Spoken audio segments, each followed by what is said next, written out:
everybody. Welcome into the Phoenix Sports Podcast. It's me. It's your girl. DJ MAKY P. And the one, the only Sean DePaz. Yo. Thanks for joining us on this random Thursday.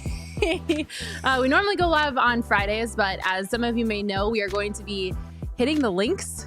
Is that right? Yes. I don't know anything about golf. That is correct. Hitting the links tomorrow, Yeah. very early. Unfortunately, I'm going to have to drag myself out of bed at 6 a.m. and I am not happy about it. But I am looking forward to spending the day golfing with all of our diehards. Oh, yeah. I'm just not excited about being there so early. Hey, well, I know from our sales extraordinaire Max that there's partners will be out there with a bunch of free food, including I've heard some free coffee. Yep. And some free Burrito Express. Yes, So free you'll Burrito have Express. Breakfast and coffee, they're ready for you.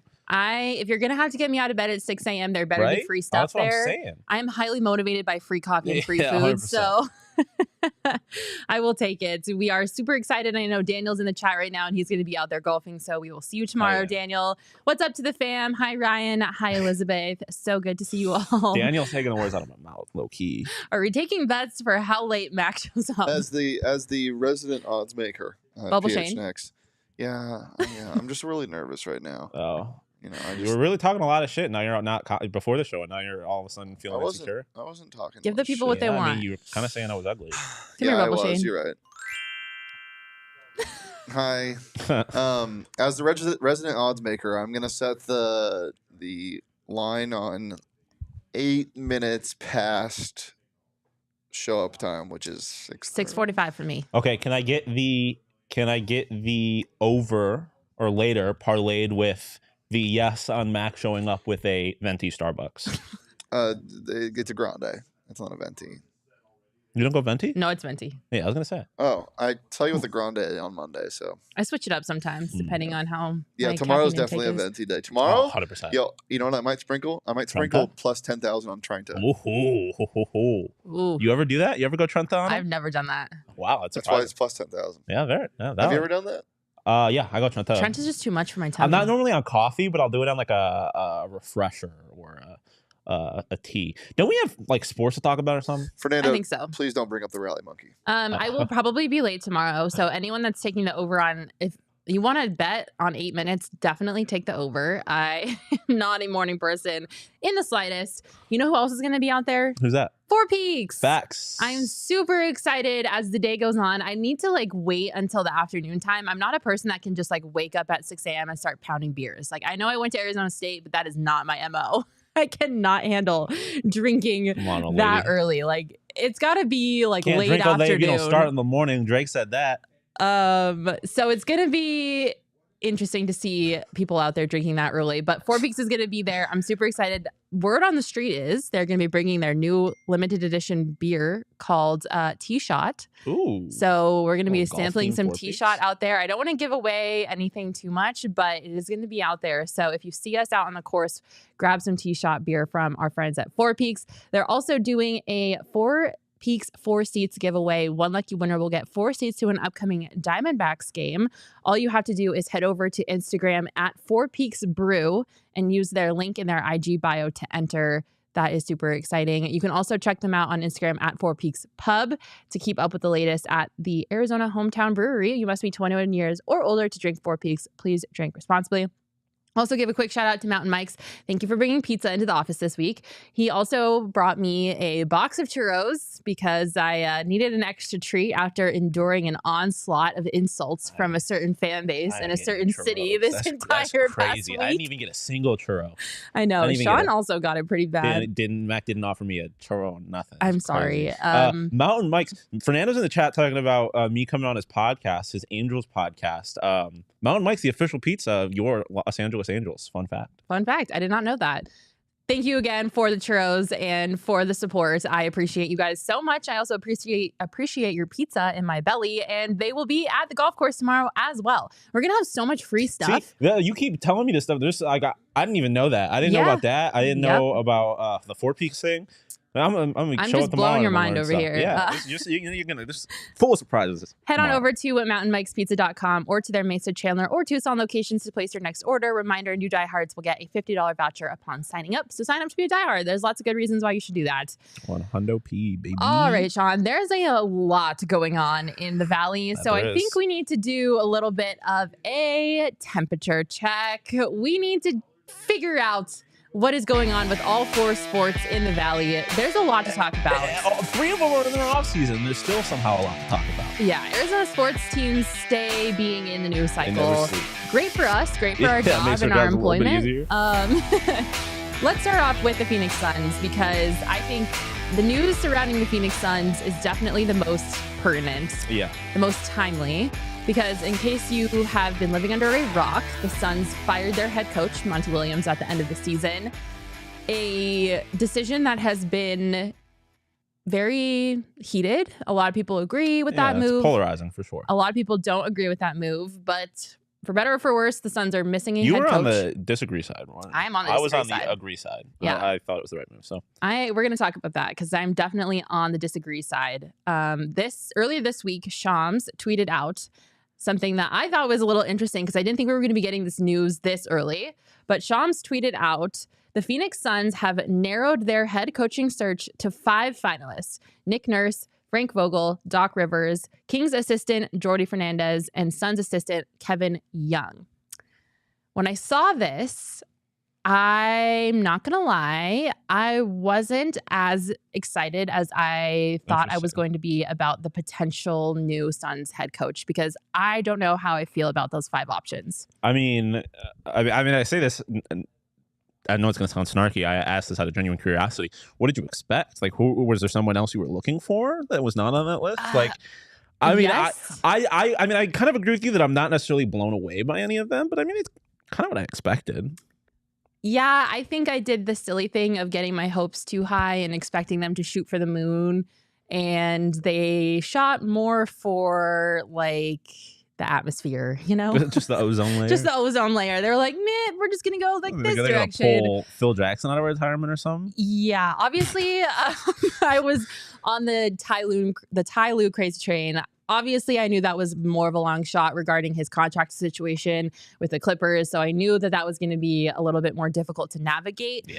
But my first reaction to looking at this list is I don't think any of these options are better than Monty Williams, if I'm being completely honest. I mean, going through all of them just super quick.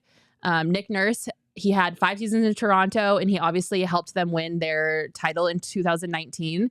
And then he won the NBA Coach of the Year in 2020. And he has a winning record as a coach. And then Doc Rivers, he's been the head coach since 1999. He coached for Orlando, Boston, the Clippers, and then most recently the 76ers.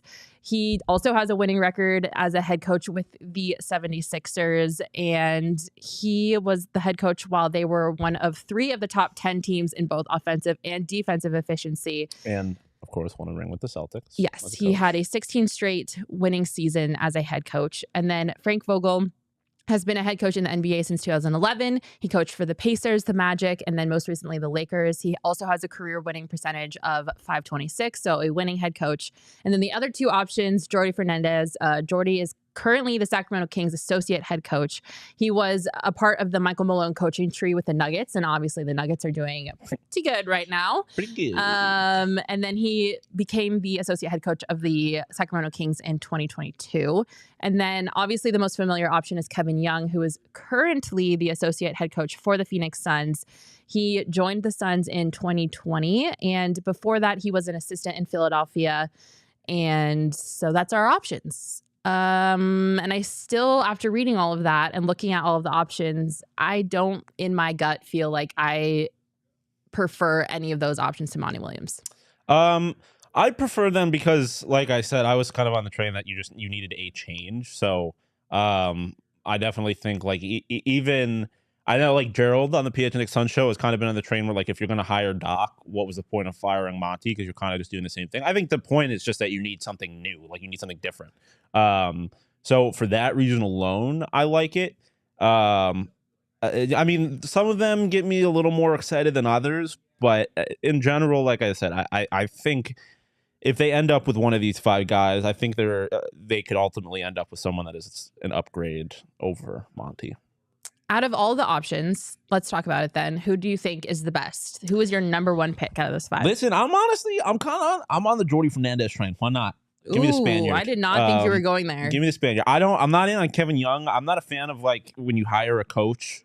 Like if you're firing a coach, you might as well like make it like it needs to be like a refresh, like a complete regime change. I don't like I think that's kind of how franchises end up in just like strings of mediocrity, where you kind of just have this leftover of the last regime, and then it just ends up being like there's never like a culture switch, which I think not necessarily the Suns need a whole new culture, but they obviously need some things to change.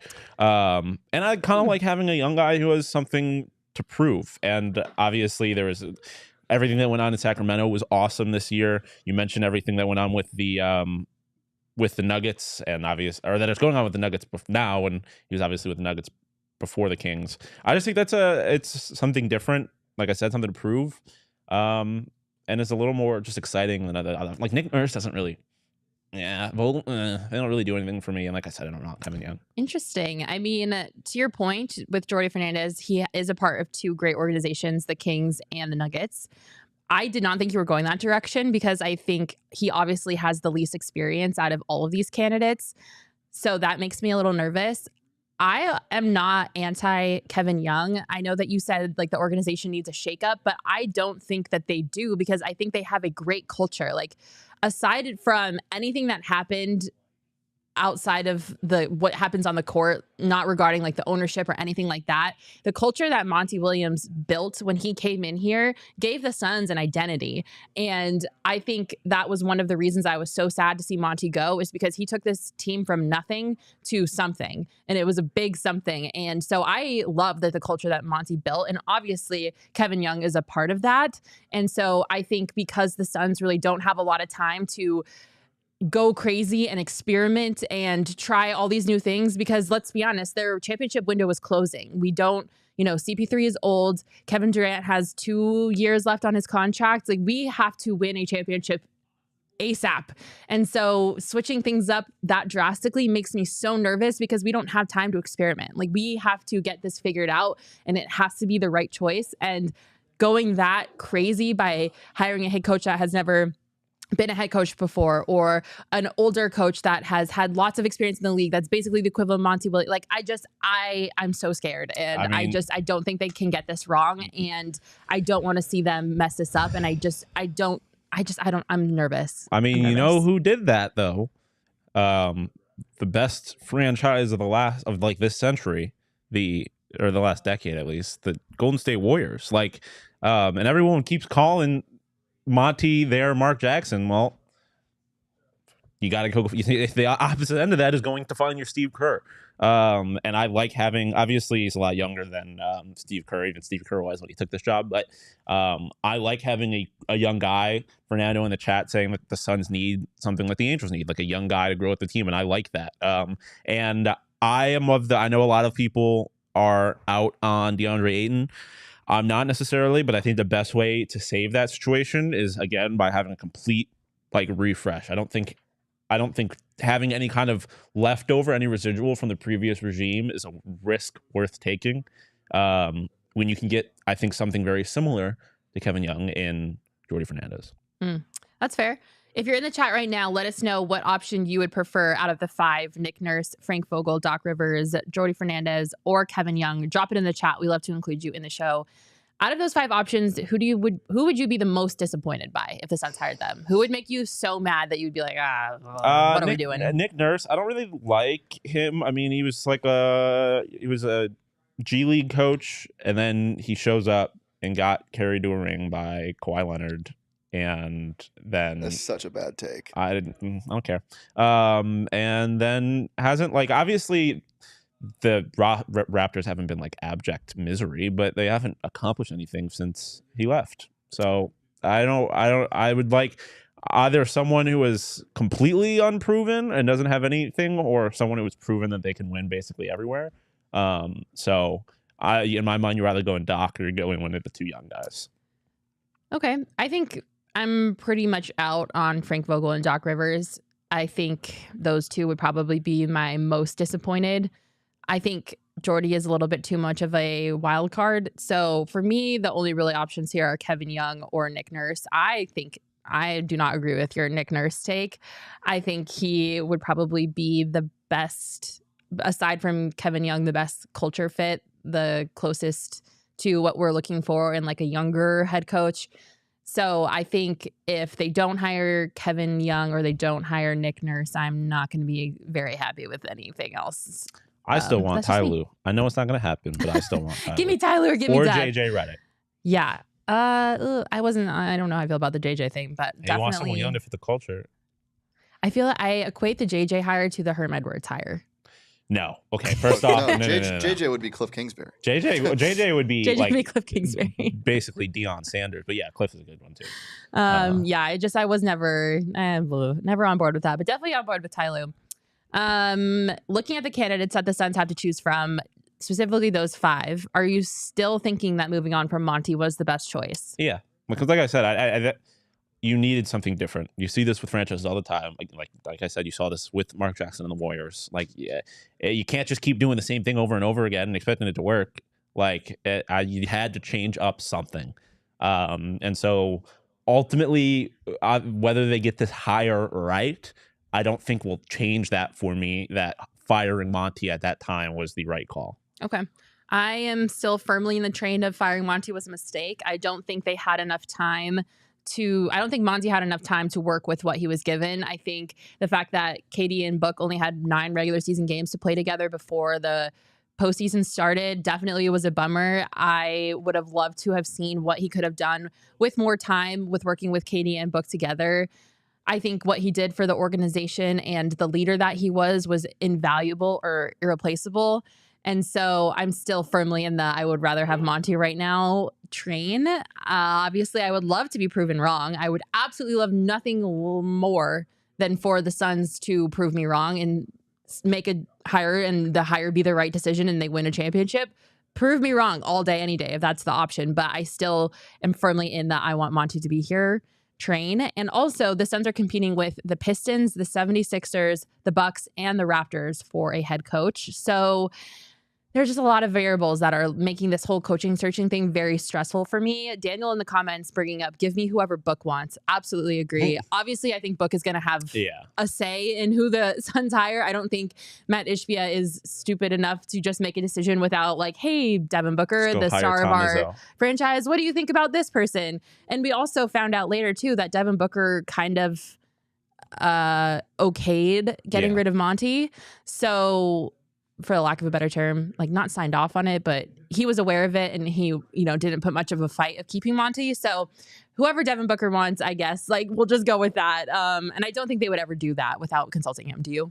No. Yeah. No, you can't do that in 2023. Like that's not how sports work anymore. Stars, especially one that has been here and has done as much as Devin Booker and mean as much as franchise and his fan base as Devin Booker, like they have to be involved in these decisions now. So yeah.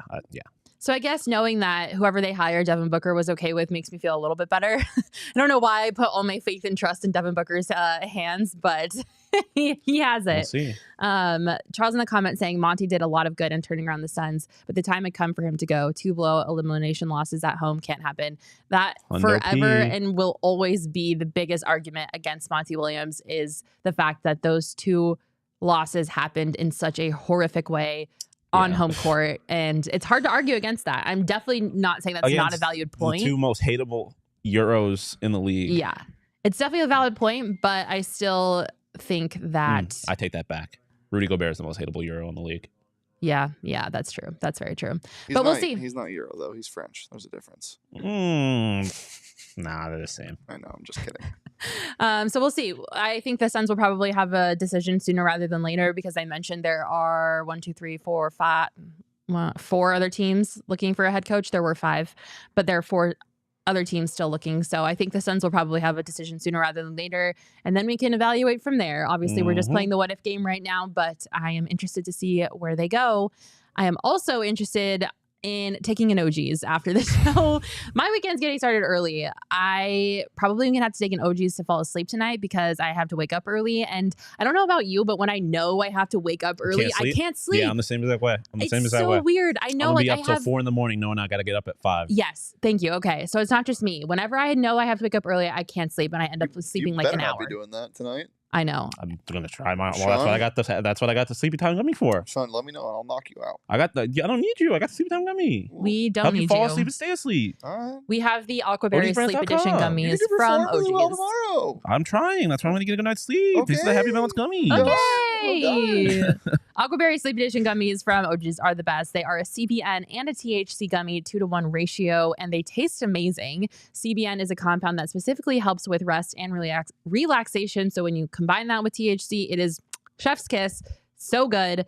They also are dropping a new flavor. New flavor alert. They have pink lemonade dropping on June 21st. Perfectly timed for the summer equinox. Is that one? I think, yeah, it is. Is it an equinox? Yeah, because it's my half birthday. My half birthday is the summer equinox. Your half? Okay. Okay. My half birthday is the summer equinox, and my birthday is the winter equinox. Oh, that's dope. Okay, that's kind of cool, that's right? Yeah. That's pretty sweet.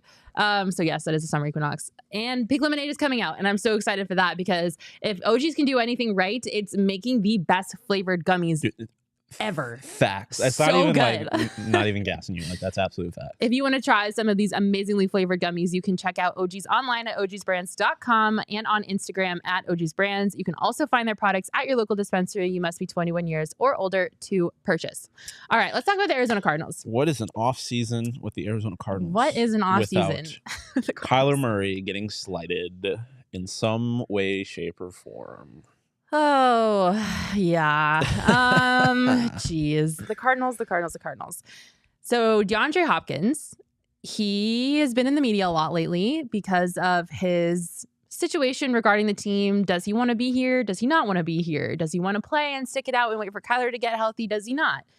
He doesn't show up to team events. Then he is posting on his Instagram story that, who said I want to leave? I don't want to leave. All over the map. We don't really know what's going on with DeAndre Hopkins. I don't think DeAndre Hopkins knows what's going on with DeAndre Hopkins. I mean, he doesn't really, because ultimately it's not in his control, but yeah. And he went on the I Am Athlete podcast, and he was asked an interesting question about which quarterback he would like to throw him the ball. And here's what he had to say. What are some of the quarterbacks out there, if you had a list, you say, these are some dope quarterbacks that I would love to throw me the ball the second part of my career? Oh, that's a good question. I would have to say one of my favorite quarterbacks that I've been watching since he came in the league is Josh Allen. Josh Allen, he reminds me of an old school or of a new school Andrew Luck. And you know, I love Josh Allen. Jalen Hurts. You know, man, he's Houston kid, your dog, Jalen. Number 3, who I would love to have a ball thrown by. Man, Patrick Mahomes, obviously. Ooh, Number 4, I'm gonna have to go with. I gotta go with the underdog, man. The people, not a lot of people respect this guy, but you know, as a throwing quarterback, Lamar Jackson, obviously. And number 5, that's a good one. That's a good question. Number 5. Dak Prescott? I like Dak Prescott. Any of these young rookie quarterbacks stand out to you? Do you want to catch a ball from a young player? Are you past that point in your career? Like some guys out there. Yeah, I'm past that point in my career, but I heard that the quarterback we got from Houston is pretty good. I like him. My grandfather was sending me his highlights on YouTube. But my number 5 quarterback, man, because there's some good quarterbacks out there that's young and good. I'm gonna have to go with my dude at San Diego or the Chargers. Herbert. I'm gonna have to Justin go with Herbert. man. Justin Herbert. Yeah, All right. And notice anybody missing there? Anybody missing from that list? Anybody noticeable? Anybody that's a quarterback that maybe is supposed to be really good that he plays for currently? Quickly recapping on D-Hop's list of quarterbacks he would like to throw to him: Josh Allen, Jalen Hurts, Patrick Mahomes, Lamar Jackson, and Justin Herbert, who he didn't know the name of. The boy in San Diego. And thought that he is in San Diego, which he's not. But that's okay. People are listening to this and they're like, what the heck? Where is Kyler Murray? Why did you not say Kyler Murray? I don't know if you know, but you're teammates with Kyler Murray, and he wasn't on your list. When I first heard it, I took it as this was a slight at Kyler Murray. And which I think a lot of Cardinals Nation did. Yeah, a lot. I feel like I'm in the boat of a lot of Cardinals fans of being like, if you're going to be asked about a quarterback, why is your first inclination not to talk about the quarterback you're currently working with that is supposed to be a great quarterback? Yeah. And I was a little scared. I was like, what? I hope Kyler didn't listen to that podcast. But you had a different interpretation. Yeah, my take on it was like, especially when you listen to specifically how Brandon Marshall asked the question there, like, what quarterbacks would you want to throw you the ball in the second half of your career? Like, to me, it's asking, like, obviously, you're playing for the Cardinals right now, but like, if you were to be end up somewhere else, who would you want to throw you the football? Like, I don't think Kyler was even part of the pool of possible options for D-Hop in the way he was answering that question. So like, I understand why a lot of people read into it the way they did, especially considering the specific people who are a part of the situation, the quarterback being Kyler Murray, who everyone seems to have an opinion about, and the receiver being DeAndre Hopkins, who no one knows if he's going to be here or wants to be here. Like, I understand why people read into it the way they did, but I just look at it like, obviously Kyler's my guy right now, but if I had to have someone else throwing me the football, it would be one of these 5 guys. Like, I don't think it's that big of a deal. I don't think it's any kind of referendum on Kyler. I don't think D-Hop is going on Instagram Live saying, I want to be here still, if he has this big problem with Kyler that he's not one of his favorite guys. I understand that, but I also don't think it would have killed him to say, I love getting Kyler Murray throwing me the ball right now. It's been great. Yeah, but homeboy thought the Chargers were still in San Diego, and he didn't know Clayton Tune's name. Yeah, Roaring Fork in the comments saying that was rough. It was a tough interview to get through for sure. I'm not gonna blame him all that much for one 5-second video where he clearly was not prepared to answer that question. Like, he didn't have it that well thought out.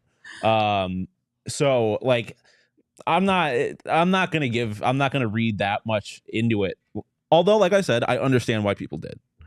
Yeah, I don't know. I think it wouldn't have cost him anything to say, just mention Kyler, throw Kyler's name out there, even if it was just, I really like working with Kyler, but also here are these other quarterbacks that I think are great. Also, don't forget, he doesn't know if Kyler's even going to play this year. Yeah, like he doesn't. So you're not reading into it, basically. I'm not reading into it at all. I just think, like I said, I don't think Kyler was even on his thought process. Because also, like, he didn't bring up Colt McCoy. Like, he brought up Clayton Tune out of the 5 quarterbacks on the roster.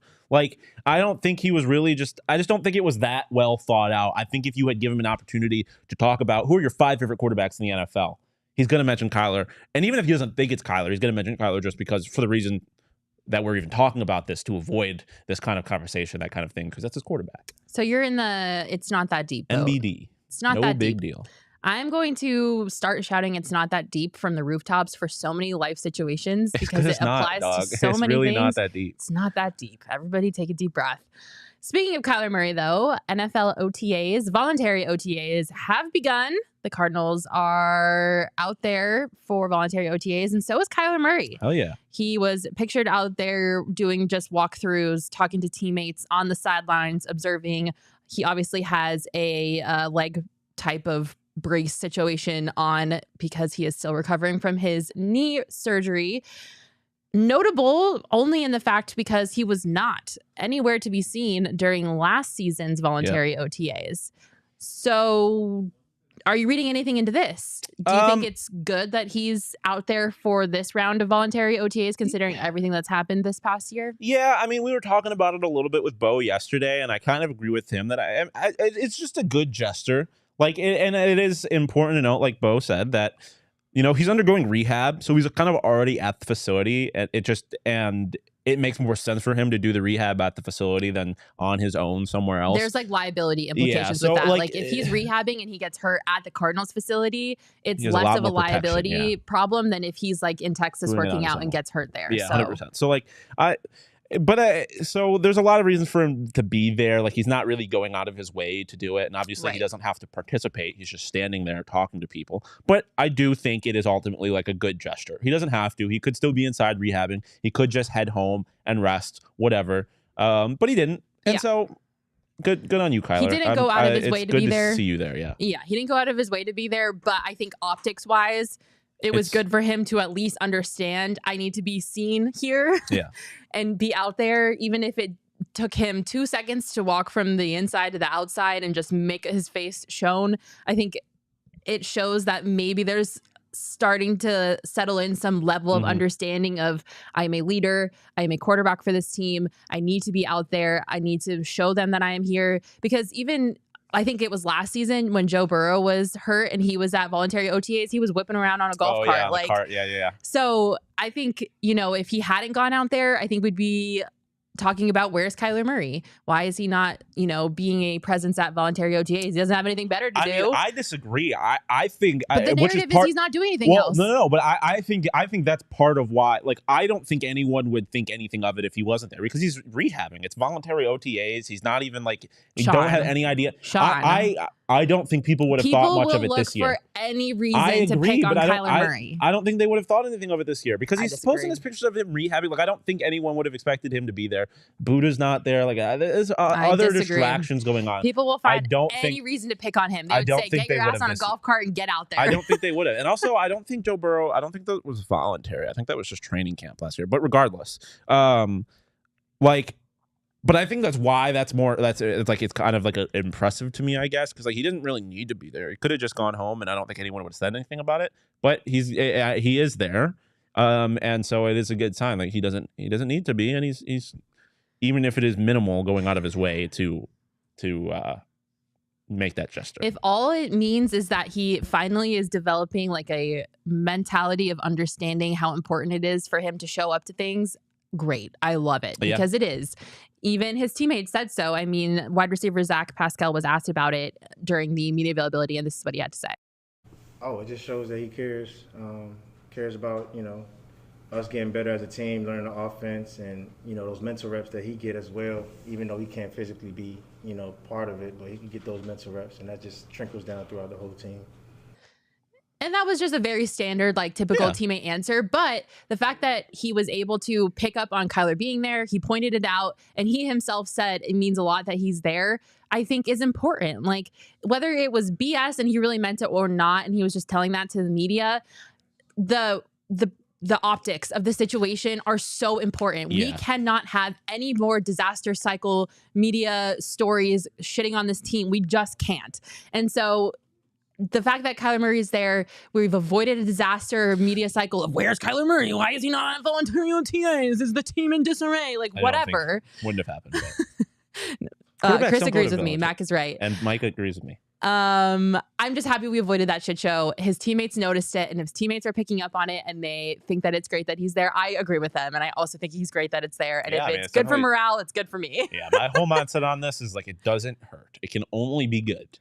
So I'm not going to sit here and pretend that it's he's Tom Brady now. He's the greatest quarterback of all time. He's turned into a real leader. Yeah. But he, it just doesn't hurt. It's a good sign. I think the biggest criticism that Kyler Murray faces is his leadership skills. Yeah. 100%. His ability to be a leader, his attitude in the locker room. All that stuff. People harp on him day in and day out are you a leader or are you not? And so if this is an attitude change for him or not, I don't really care. As long as the optics show that he's there and he's being a leader, I hope that this is a self-driven motivation of him thinking it's going to be good for me to be seen and I need to step up and be a leader. Obviously, I don't know for sure because I'm not friends with Kyler Murray. I have no idea what he's thinking. But if it really is a sign of him and a change of his attitude and a change of how he perceives himself as a leader, all for it. Yeah, 100%.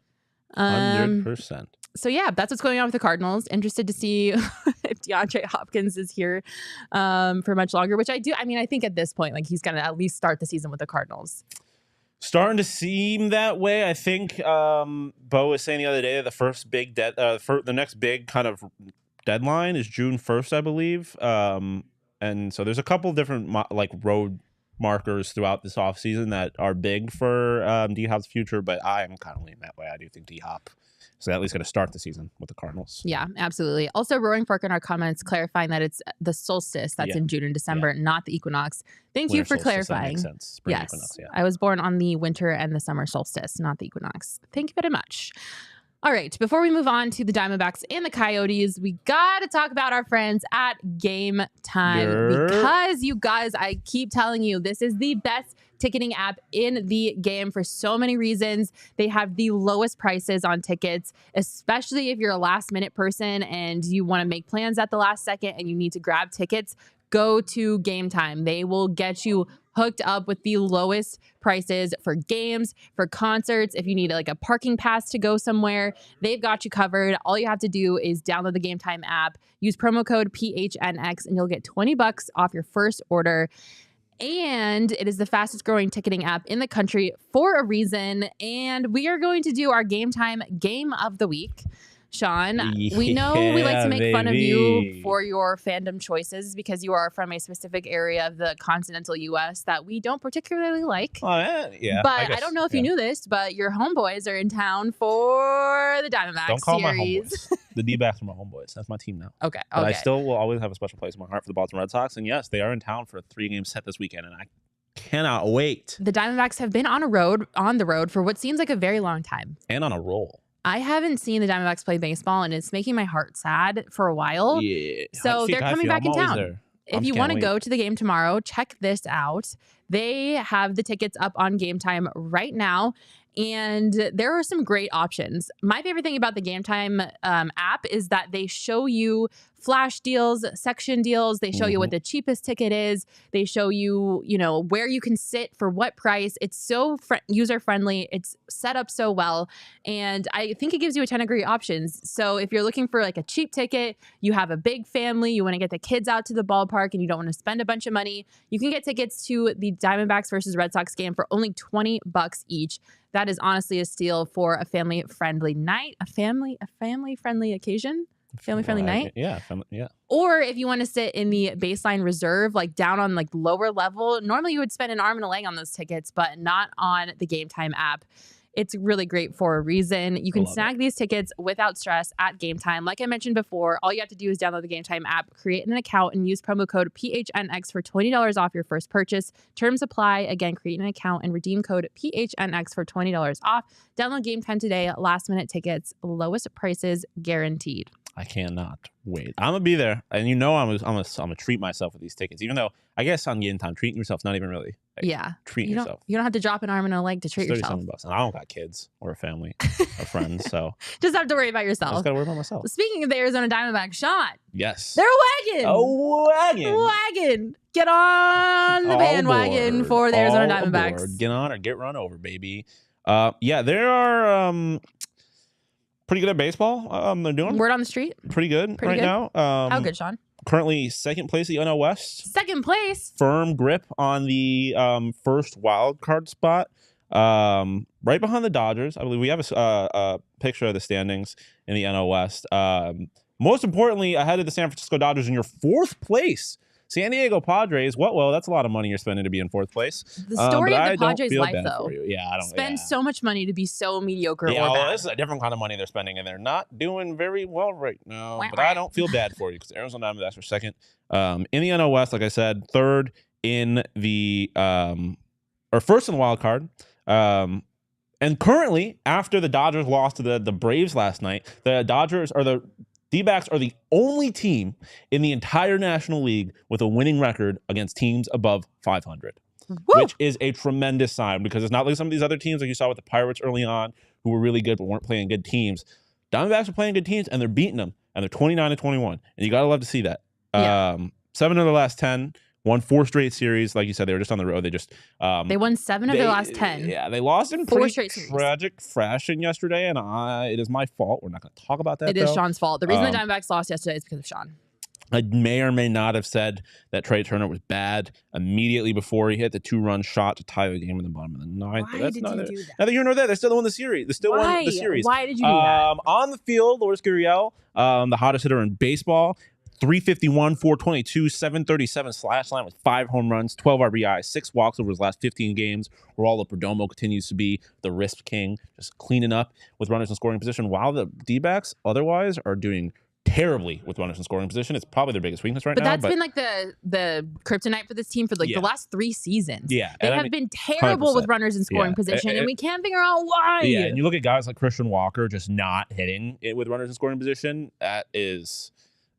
it's been besides their pitching, it's been their kryptonite. It's pretty for tragic. like the last 3 years. They can't figure out how to score when they have runners in scoring position. Yep. And speaking of their pitching, obviously you have Mert and Zach Gallen at the top of the rotation, but the 3 young arms all did very well in their last outings, and now Zach Davies on his way back.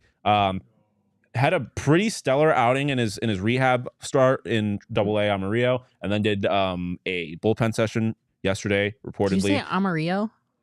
Is it? Oh, it's Amarillo. It is the Spanish pronunciation, but yeah, it's Amarillo. I love it was the halfway Spanish pronunciation. Amarillo. Yeah. Amarillo. Amarillo, Texas. Amarillo by morning. That's a great song. Do you know who sings that? Do you know who sings that song? No.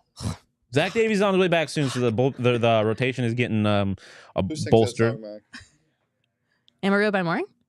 No, you haven't sang it. Who sings it? George Strait. Oh, of course. I was going to guess that. But yeah, the D-backs are a wagon. They're all over the place. Or on both sides, like they're good, man. They're good. They're beating good teams. Like you said, they have the Sox this weekend, which it should be a pretty manageable series. The Sox are above 500 though, so they're a Matt saying team. My Red Sox will continue to lay it down this weekend, so enjoy beating them up. Yeah, probably. That's probably what they'll do. The D-backs are a wagon. But it's a good start. At this point, does not seem like it's a fluke, but do you believe? Are you bought in? Is this a sustainable success? I'm kind of bought in. That's scary. That's scary to say. I'm kind of bought in.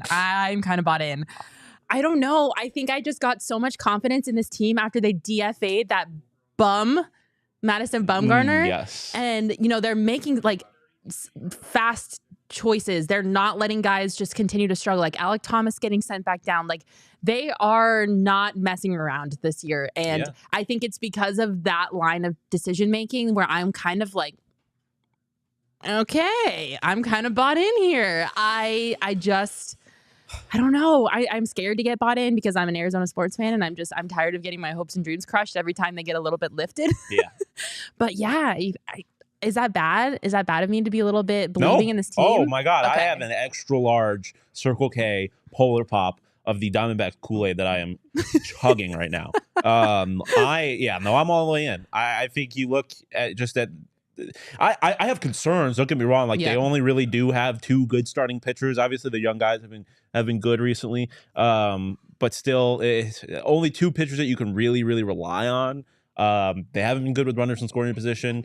But I think if they're really in this spot at the trade deadline, things you can fix. Kyle Lewis is on his way back. He's set to do his rehab start soon. So I think the things that they're struggling with, they can figure out a way around. I'm not going to lie. I know no one wants to hear this. I have questions about whether or not Torey Lovello is actually going to be able to manage a team in the postseason. But right now. We'll cross that bridge when we get to it. But I'm in. I think this team is a playoff team. When you get guys like Dom Fletcher are showing up and you're like, oh, I didn't expect him to be good, and he is, and you still aren't getting production out of you. Christian Walker's not hitting with runners in scoring position. Alec Thomas, Jake McCarthy are still in AAA. Like, I think this team is good. They are beating good teams. This is a team that, especially if they're starting pitching, figures it out.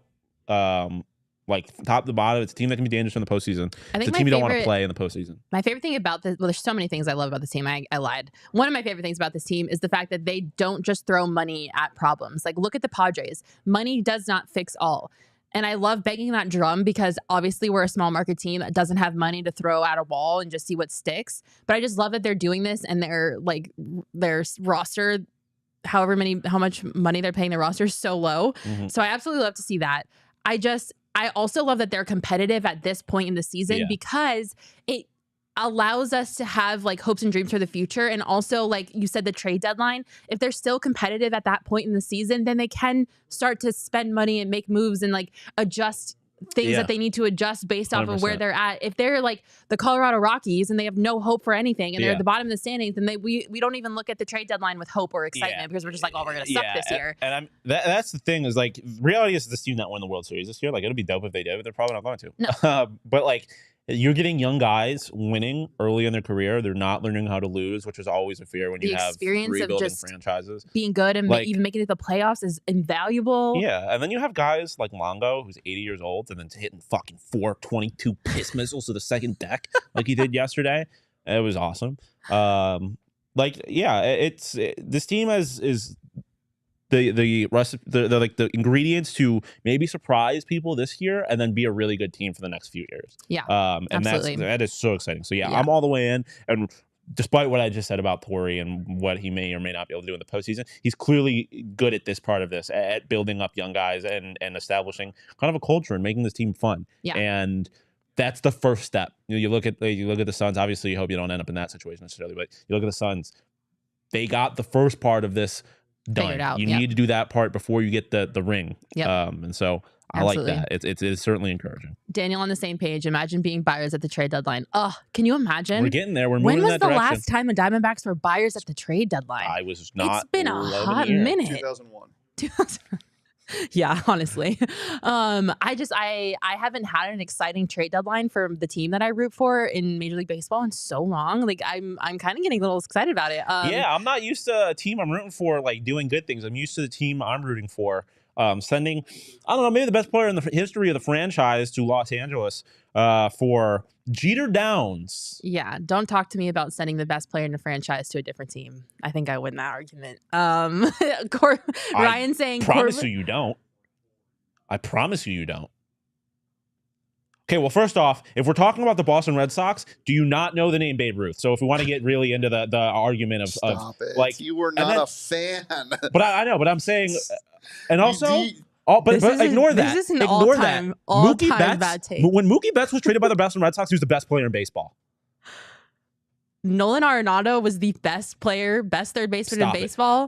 And Mookie they Betts paid was the team money to take him away. Was the we best can't player talk about this. We're gonna fight each and other. they got Kike Hernandez in return. Sean's riding this. Thank you. No, Mookie Betts was the best player in baseball. No, I'm not. It's not a conversation. They paid the team money to take him, and they got nobody in return. It doesn't matter. Nobody in return. I would rather get nobody in return than Kike Hernandez. I can't. We can't talk about this. I'm gonna lose my mind. Anyway, right in the comments saying Corbin Carroll for NL Rookie of the Year. Hell, as long as James Outman stops. Retweet. If you haven't read Jesse Friedman's article about this, please go check it out on gophnx.com. It's free. It's unlocked. He writes amazing stuff on the Diamondbacks. But yes, Corbin Carroll for NL Rookie of the Year. Fernando called it. Okay, scroll up a little bit for me, Sean. People scroll. Shane, scroll up. Ryan saying the D-backs are the chosen one to save us from our sanity. I absolutely agree. Can I just want to. I was gonna say Sean called this. I feel like I remember in the old studio being Sean behind the Mac and saying, who's going to win the next ring? Yep. And it was going to be the Arizona Diamondbacks, and if not, then the Arizona Coyotes. And everyone's like, but those Suns, they're going to get, because even back then, everyone was like, they're going to get Kevin Durant. And look at that. What happened? They did. Sean, I will give you your props on this. Sean called saying, this. And they haven't won a ring yet. They haven't won a ring yet. I'm just saying, we're moving in that direction. The Suns are in a much... No, I know they are. But I didn't think it was going to happen. I just felt it. Philip saying, and it still could, but... Philip saying, I live in Ohio, saw the Diamondbacks on Sunday. That's pretty cool. They need to work on their defense. Yes, they do make some silly errors when they are on defense that need to be cleaned up for freaking sure. Shane, can you scroll back up, please? Definitely agree that they make some silly mistakes there. Roaring Fork saying, Sean not knowing George Strait is troubling. I absolutely agree, but he will roast me until the end of time about my music taste. 80 years old. What are we talking about? All right. I know all my exes in Texas. There was one other comment, but William won't have to talk about it. The something about the Diamondbacks should have sweeping the Phillies. Is that it? They should have. They should have. They should have. They also should have swept the A's. For sure. Probably. Yeah. I mean, it wasn't like the A's are a AAA baseball team right now. They should have swept the A's in the sense the A's are dog water, but I mean, they should have swept the Phillies in the sense that they had 2 outs in the 9th with a 2-run lead. And then you happened. And then I happened. Yeah. Yeah, and then Sean jinxed it. Either way, it's really great to see the Diamondbacks be good at baseball. They are our one saving grace in this hellscape of being an Arizona sports fan right now. So it is pretty freaking cool. You love to see it. You know what else you love? What's that? Well, you love. I don't love. Manscaped. You don't love a well-groomed man?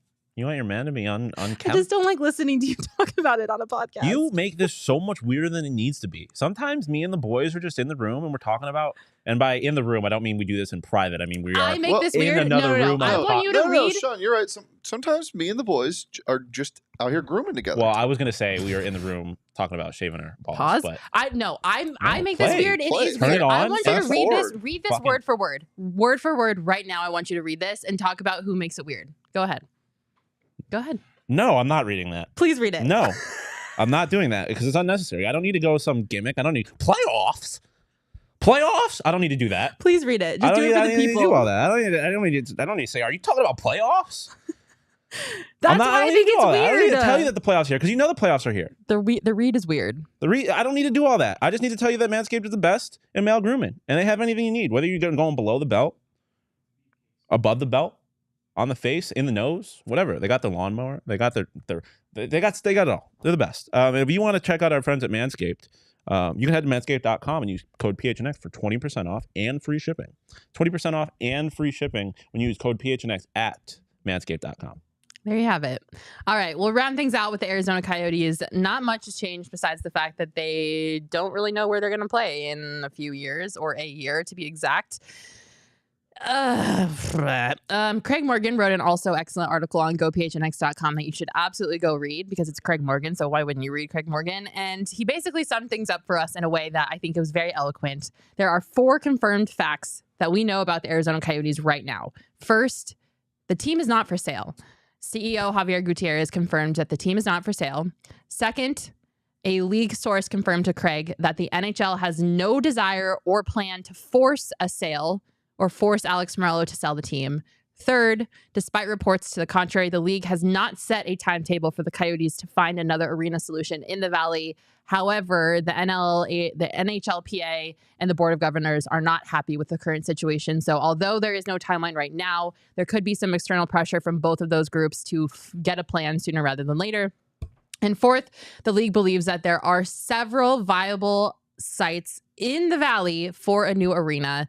And that is kind of like the latest on what we know with their arena situation.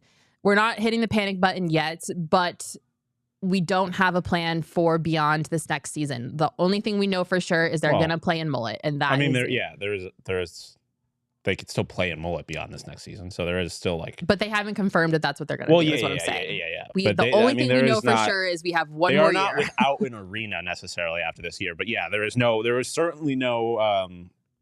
like certainty on their future by any means. But it is certainly like it's nice to know that at least for now, like there is you heard all the things that you can hear right now to make you feel good, I guess, that like there's no plans on them moving and there's not any pressure from the NHL yet for them to move. Yes. Yet is the key word in this, all of this. Yes. Ryan saying at this point, I don't care where the Coyotes go as long as it's somewhere in AZ. Retweet. If they move, Yuma. I'm going to have to delete Twitter for various reasons. Anyways. I would rather them play in Yuma than play. Yeah. Like in Kansas 1,000%. The Fiesta Mall has kind of emerged, for lack of a better term, as the front runner for the Coyotes to build an arena. Certainly being the most talked about. But I don't think that's a good option because the public has to vote, and we don't want to do it again. I don't want to do it. Even the Coyotes have said they absolutely do not want another project going to a public vote, especially I think it'd be one thing if like they lost by a little bit. They lost by a lot. They did. Like a lot. It was shot down. So they absolutely are trying to do everything in their power to avoid putting an arena somewhere that would involve the public voting. And also Mesa had a chance to vote for another stadium and that did not go well. So I don't really believe in the Fiesta Mall option. And I know it keeps getting talked about, but I don't see it happening. I'm going to be honest. I think the Coyotes are going to do everything in their power to avoid having another situation that the public decides. Yeah. I mean, that is really like, that's the main reason that I'm not on it. Obviously, Tempe was a great location. When you look at the locations they have now, like I don't have a problem with the location necessarily. It's accessible. It's near, like it's easy to get to. But yeah, I just anything that has to do with the public vote, I am instantly out on. If there is another option, instantly I don't want to go through that again. You guys are making me laugh. The Sholo Coyotes, the Flagstaff Coyotes, the Sholo Yotes kind of goes crazy. The Yuma Coyotes, the Yuma Yotes, the Snowflake Coyotes. There's a little town in Arizona Coyote called Snowflake. Sounds like 80% of the tweets that PHNX Coyote has been getting from Canadians over the last Jerome Coyotes. year. Santan Coyotes, thanks to Mike. Send him to Santan. Literally anywhere in Arizona, I don't care. One other thing that I just want to talk about really quick before we close out the show with the Coyotes, something that Craig highlighted in his article that I think is very interesting, that I think is probably, in my opinion, I don't have any sources. I haven't talked to anyone in the Coyotes organization. This is my feeling, my thoughts. I think the best option for them is to go somewhere that's called a county island. And I didn't know what a county island was until Craig kind of had to walk me through it. But a county island is a small or large portion of unincorporated area that is within the jurisdiction of a county. Can I just real quick? What's the point of a definition where you say a small or large area? It's because it could be big or small. Yeah, but just what's the point of specifying? I think it's because a county island doesn't have to be decided by the size. Like it doesn't have to be small. But I would never assume if they had just said a county island is a portion of unincorporated area that is within the jurisdiction of a county, I wouldn't be like, is there a size limit? I wouldn't ask that question. I understand. Okay. So anyway, there's such these things as county islands, and there are actually several county islands within the general vicinity that are actually closer to the proposed Tempe site, including one off of the 202, kind of by where the Cubs spring training park is. Mm-hmm. So there's one over there. The land was recently demolished. There's also Oceanside Arena, coincidentally, sat on a county island, which I did not know until Craig pointed that out. So the reason that county island is so appealing is because you don't have to vote to build an arena on a county island. There are some hurdles that you have to go through, but the hurdles to get an arena built on a county island are less big than the hurdles you have to go through at the Fiesta Mall. Well, the most important thing is that they would avoid a public vote. Yeah, avoiding the public vote is the main attraction to building an arena on a county island because you don't need the public to vote on that. However, the two issues with it are sometimes they are privately owned and sometimes they are owned by multiple people. So the Coyotes would have to negotiate the purchase of the land from multiple people, which takes time. And obviously, the more owners, the trickier the process becomes. And then the second issue is that whatever site the Coyotes choose, they need tax abatements because somehow the owner needs to recuperate his investment. And if you build it on a county island, you have to go through a lot of processes and procedures and legal things to get that tax abatement approved. But silver lining on all of this is the representative of Maricopa County District 2 was on record saying that if a team and whoever was the property owner had a serious proposal, I would love to listen and be all ears. He is a Coyotes fan. His name is Thomas Galvin. And he said, I have an open mind. Coming from the private business world, I'm a deal maker and would love to see win-wins. If there's a project that is going to be an economic boon for the East Valley, I'm all for it. Yeah. Positivity. Yeah. There's options. Basically, all of this is there's options. Hope. Yep. There's hope. There's hope for the Arizona Coyotes. They're going to stay in Arizona. I'm calling my shot right now.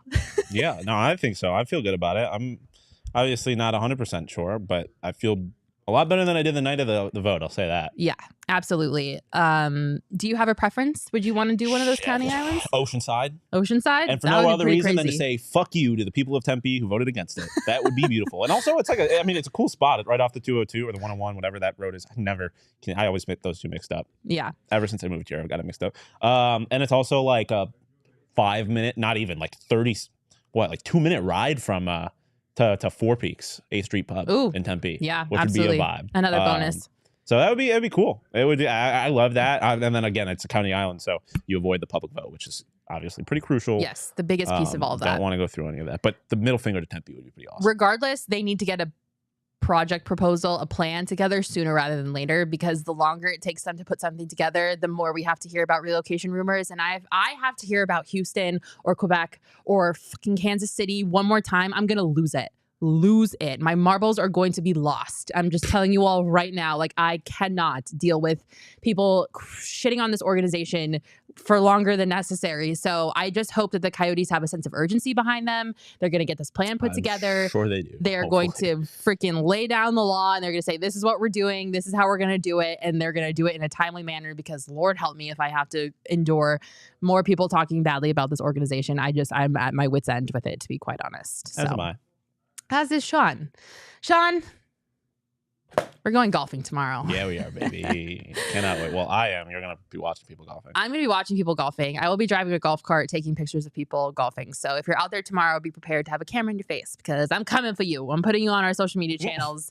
It's going to be a great time. I'm super excited to see all of you out there if you are going. If not, I'm pretty sure you can still get tickets. So go grab your tickets at gophnx.com/events. You can get your tickets there. If you're a diehard, there's also an events tab just specifically for you with discounted tickets. And we'd love to see you. Thank you so much, everyone, for tuning into this very random Thursday edition of the Phoenix Sports Podcast. If you all have a moment, I would love for you all to pull out your phones, go to the Apple Podcast app, look up our podcast, and drop us like a quick little 5-star review. I will disclose that all of the Kansas City fans found it and dropped a bunch of 1-stars on there. So we're hurting a little bit. We need your help. So we need your help. Get that rating back up for us. We'll love you forever. Thank you again for tuning in. Have a wonderful Memorial Weekend, everyone. I hope it's all safe. Go ASU baseball. Go ASU baseball, and we'll see you next Friday. Bye.